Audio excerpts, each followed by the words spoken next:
یہ ہے لیبیا کے سابقہ لیڈر جنرل معمر غدافی، جن کو انہی کے ملک کے لوگوں نے سڑک پر گھسیٹ گھسیٹ کر بے رحمی سے مار ڈالا۔ ان کی لاش ایک گٹر کے پائپ سے ملی تھی۔ آپ کو حیرانی ہوگی سن کر کہ انہوں نے کوئی جرم نہیں کیا تھا، نہ ہی کوئی کرپشن کی تھی اور نہ ہی غدار تھے، بلکہ ان کا شمار تو دنیا کے سب سے زیادہ ملک سے وفا کرنے والے لیڈروں میں ہوتا تھا۔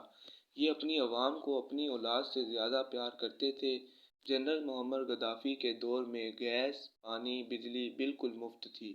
جب تک غدافی کی حکومت تھی، کسی کے گھر میں بجلی اور گیس کا بل نہیں آیا تھا۔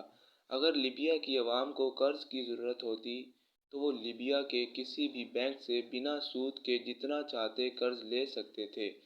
لیبیا میں اگر کوئی کاشتکاری کرنا چاہتا تو گورنمنٹ زمین اور گھر بالکل مفت دیتی تھی۔ اس طرح اس کے علاوہ کھاد اور سارا سامان جو بھی فارمنگ میں یوز ہوتا تو گورنمنٹ بالکل مفت دیتی تھی۔ اگر کوئی اپنا ذاتی گاڑی لینا چاہتا تو 50% پیسے گورنمنٹ دیتی تھی، یعنی اس گاڑی کی قیمت کے آدھے پیسے گورنمنٹ ادا کرتی تھی۔ لیبیا میں اپنا گھر ہونا ہر کسی کا بنیادی حق سمجھا جاتا تھا۔ ہر نئے شادی شدہ جوڑے کو گورنمنٹ $50,000 دیتی تھی اپنا گھر بنانے کے لیے، اور تعلیم کا پورا خرچہ بھی لیبیا کی گورنمنٹ کے ذمہ ہی تھا۔ والدین اپنے بچوں کو جس بھی اسکول میں پڑھانا چاہتے اس کی فیس گورنمنٹ دیتی تھی۔ اگر گریجویشن کے بعد بھی کسی شہری کو نوکری نہیں مل پاتی تو گورنمنٹ اس کو اس کی تعلیم کے مطابق ہر مہینے سیلری دیتی تھی۔ باہر ممالک کو تیل بیچ کر گورنمنٹ کو جتنا بھی منافع ہوتا، اس کا ایک مخصوص حصہ ہر مہینے ہر شہری کے بینک اکاؤنٹ میں آیا کرتا تھا۔ لیبیا کے لوگوں کا سٹینڈرڈ آج کل کے ترقی یافتہ ملکوں کے لوگوں سے بھی بڑھ کر تھا، اور جنرل غدافی کو مارنے کے بعد آج لیبیا کسی جہنم سے کم نہیں۔ لیبیا میں بے تحاشا باغی جماعتیں موجود ہیں، ہر طرف قتل و غارت، ہر ٹائم بم باری۔ لیبیا آج کسی جہنم سے کم نہیں۔ آئے دن ہزاروں شہری مارے جاتے ہیں۔ ان بمباریوں میں آج لیبیا کی اکنامی تو بالکل تباہ ہو گئی ہے۔ اب سوال یہ آتا ہے، اگر اتنا اچھا لیڈر تھا غدافی اور لوگ اتنے خوش تھے تو غدافی کو اتنی بے رحمی سے کیوں مارا گیا؟ جنرل غدافی کی موت کی سب سے پہلی وجہ وہ امریکہ کو نہیں مانتا تھا۔ وہ امریکہ کے لیے ایک بہت بڑا خطرہ بن گیا تھا۔ جنرل غدافی اکثر اپنے انٹرویوز میں کہا کرتے تھے کہ اب وقت آ گیا ہے کہ ہم سب مسلمان اکٹھے ہو جائیں، ورنہ فلسطین، شام اور عراق کے بعد ایک ایک کر کے ہم سب کی باری آنے والی ہے۔ امریکہ اور باقی دشمن ممالک ایک ایک کر کے ہم سب کو تباہ کر دیں گے۔ وہ اکثر کہا کرتے تھے کہ اگر مجھے مارا گیا تو لیبیا پہلے جیسا نہیں رہے گا، میں لیبیا کی شان و شوکت اپنے ساتھ لے جاؤں گا۔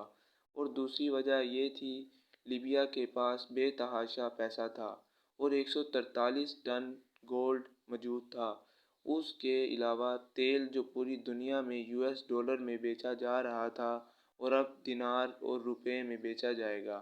مستقبل میں ان کا ارادہ تھا کہ یہ افریقہ کے اندر گولڈ دینار کی کرنسی لانچ کرتے اور افریقہ کے اندر اسی کرنسی سے ساری ٹریڈ ہوتی، اور پھر آہستہ آہستہ فرانس کی کرنسی کے بجائے ساری ٹریڈ اس دینار میں ہوتی اور فرانس کا کنٹرول ان ممالکوں سے پوری طرح ختم ہو جاتا، اور امریکہ کو یہ ڈر تھا کہ مستقبل یہ ہمارے لیے بہت بڑا خطرہ بن سکتا ہے۔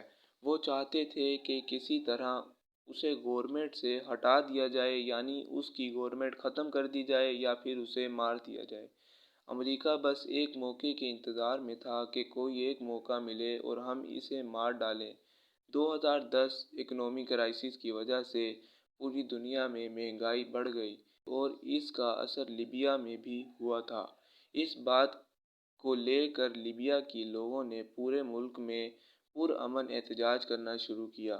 امریکہ کو تو بس ایک بہانہ چاہیے تھا۔ اس پرامن احتجاج کو امریکہ نے ہوا دینا شروع کیا، ایک چھوٹی سی چنگاری کو ایک بہت بڑی آگ میں بدل دیا اور اسے بجھنے بھی نہیں دیا۔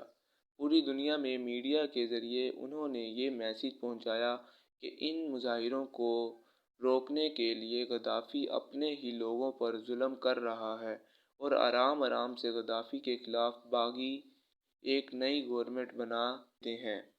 مارچ 2010 کو یورپ اور مڈل ایسٹ کے 10 ملکوں نے لیبیا پر حملہ کیا کو یہ دکھایا کہ ہم لیبیا کی عوام کی مدد کے لیے جا رہے ہیں غدافی کے خلاف۔ 20 اکتوبر 2011 غدافی 85 گاڑیوں کے ساتھ بنغازی شہر جا رہے تھے کہ نیٹو فورس نے ان کے فون کی لوکیشن ٹریس کر کے ان پر ڈرون حملہ کروایا، جس میں اس کے قافلے کو تو بہت نقصان ہوا تھا مگر غدافی خود بچ گئے تھے۔ غدافی اپنی جان بچانے کے لیے ایک پائپ کے اندر گھس گیا مگر باغیوں نے اس کو گھیر لیا تھا۔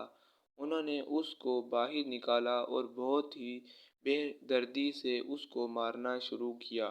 جنرل غدافی اپنے چہرے سے خون صاف کرتے ہوئے بس یہی کہہ رہا تھا، خدا اس ظلم کی اجازت نہیں دیتا میرے بچوں، تمہیں نہیں پتہ کیا صحیح ہے اور کیا غلط، یہ لوگ تمہیں تباہ کرنے کے لیے تمہارے ساتھ دے رہے ہیں۔